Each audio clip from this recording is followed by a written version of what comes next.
జ్వాలాతోరణం జరుగుతుండగా దాని కింద నుంచి ఎవడు శంకరుడి యొక్క పల్లకీతో వెళ్ళి వచ్చాడో వాడు చూడడు ప్రాణ నిర్వాణ వేళ ఘోర యమపట్టణ ద్వార తోరణంబు. యమధర్మరాజు గారి యొక్క నగరం అగ్నితోరణంతో ఉంటుందిట. దాని కింద నుంచి భయపడి జీవుడు శరీరం విడిచిపెట్టిన తరువాత పాపములు చేసి పరుగులు తీస్తూ వెడతాడు.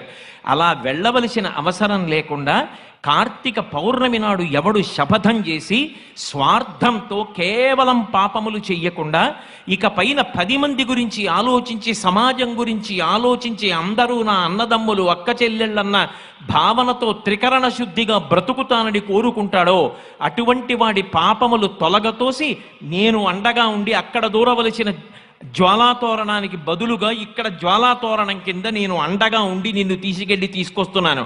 ఇక నీకు ఆ తోరణ దర్శనం లేదని భగవంతుడు